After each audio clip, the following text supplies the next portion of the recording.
Salut, salut! Et oui, Rebecca, toujours là pour le défi lecture de la Bible de l'aurore au crépuscule. On lit la Bible de la Genèse à l'Apocalypse, 10 minutes chaque jour. Là, c'est l'histoire de David. On est à 1 Samuel, donc rejoins-nous.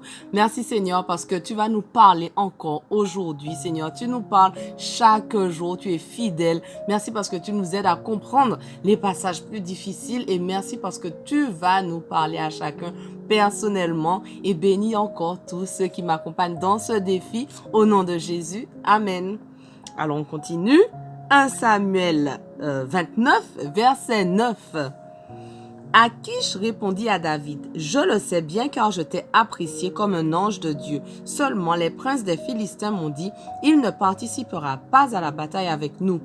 Maintenant, lève-toi de bon matin, toi et les serviteurs de ton maître, qui sont venus avec toi. Levez-vous de bon matin dès qu'il fera clair et partez. » Le lendemain, David et ses hommes se levèrent de bonne heure pour se mettre en route et regagner la Philistie, tandis que les Philistins montèrent vers Jizréel.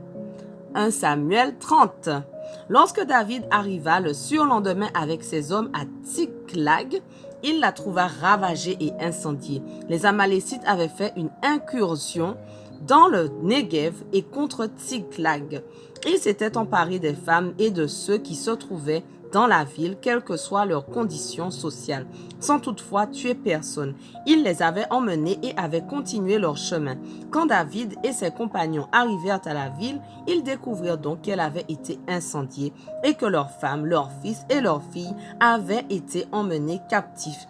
David et ses compagnons se mirent à crier et à pleurer jusqu'à en être épuisés.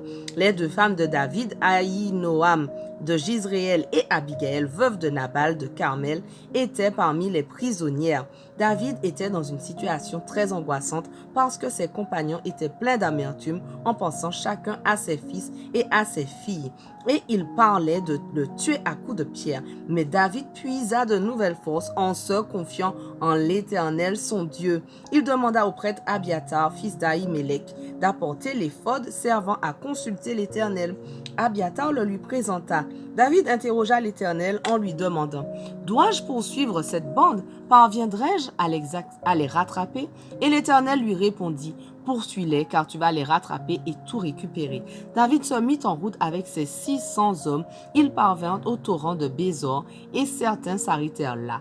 David continua la poursuite avec 400 hommes. Les 200 autres, trop fatigués pour traverser le torrent de Bézor, restèrent sur place. Les hommes rencontrèrent dans la campagne un Égyptien. Ils l'amenèrent à David, lui donnèrent du pain qu'il mangea et de l'eau, puis ils donnèrent quelques figues sèches et 2 gâteaux de raisins secs. Quand il les eut mangés, il retrouva ses esprits, car il n'avait ni mangé ni bu pendant 3 jours et 3 nuits. David l'interrogea. « Qui est ton maître? D'où viens-tu? »« Je suis un jeune Égyptien, répondit-il, esclave d'un Amalécite. Mon maître m'a abandonné parce que je suis tombé malade il y a 3 jours. Nous venions de faire une razzia dans le sud du pays des Kérétiens, dans le territoire de Juda et dans le désert de Caleb. Nous avons aussi incendié Tsiklag. » David lui demanda, « Veux-tu me guider jusqu'à cette bande? Jure-moi par Dieu que tu ne me tueras pas et que tu ne me livreras pas à mon maître, lui répondit l'Égyptien, et je te conduirai jusqu'à eux. » Il guida donc David jusqu'aux Amalécites qu'ils trouvèrent éparpillés sur toute la contrée en train de manger, de boire et de danser à cause de l'énorme butin qu'ils avaient rapporté du pays des Philistins et de celui de Juda. David les attaqua à l'aube et les battit jusqu'au lendemain soir. Aucun d'eux ne lui échappa, excepté 400 jeunes gens qui réussirent à fuir sur des chameaux. David récupéra tout ce que les Amalécites avaient pris. Il délivra ainsi ses 2 femmes. Personne ne manqua à l'appel, ni petit, ni grand, ni fils, ni fille. Ils trouvèrent également tout le butin qui leur avait été enlevé. David ramena tout. Il s'empara aussi de tout le gros et le menu bétail.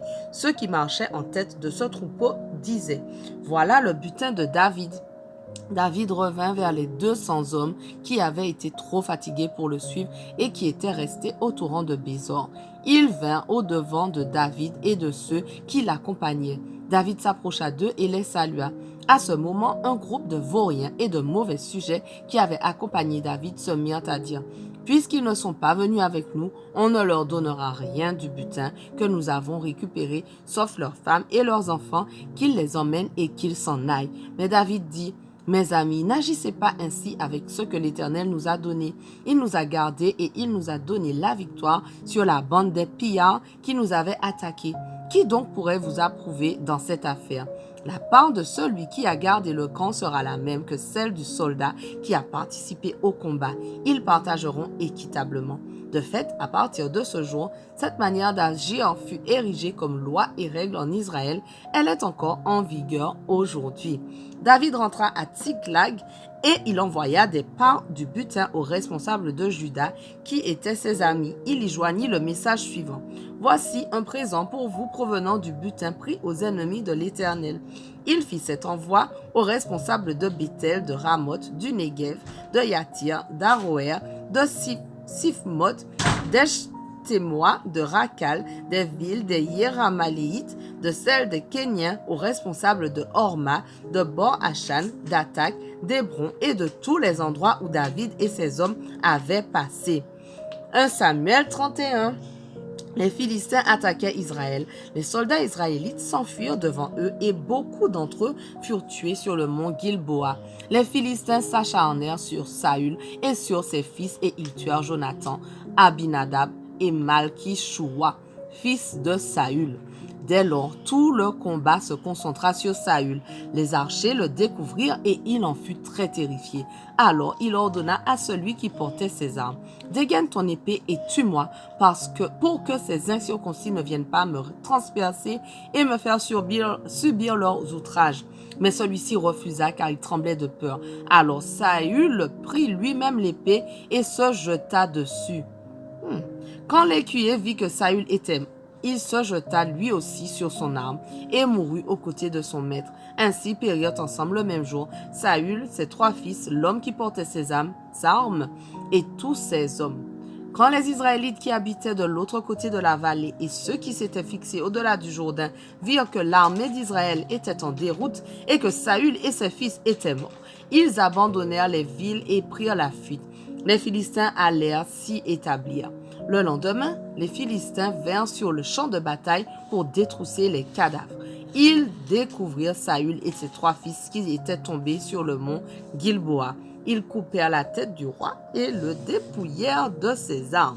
Ils firent annoncer la nouvelle de leur triomphe à travers tout le pays des Philistins, dans les temples de leurs idoles et parmi la population.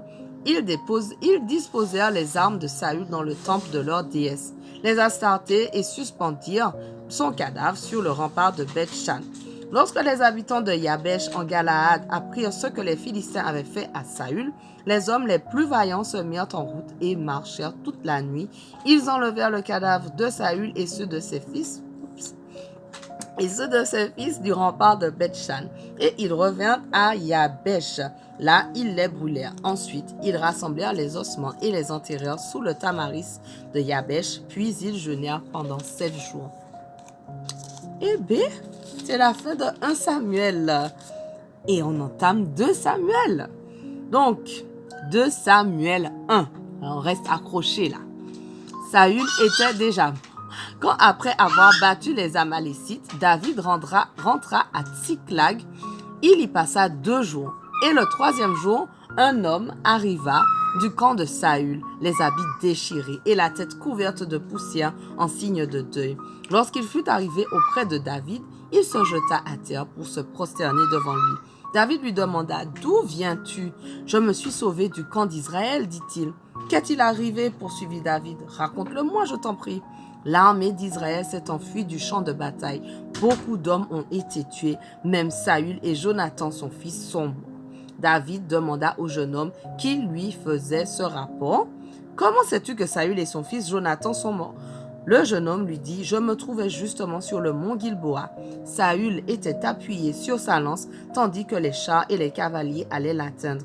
S'étant retourné, il m'a aperçu et m'a appelé. J'ai répondu: oui, je viens. Alors il m'a demandé: qui es-tu? J'ai dit: je suis un Amalécite. Alors il m'a ordonné: approche-toi et donne-moi la, car je suis pris de malaise, bien que je sois encore plein de vie. » la suite, là. Notre passage du jour touche à sa fin, mais on continue dès demain. On ne lâche rien. Allez, sois béni.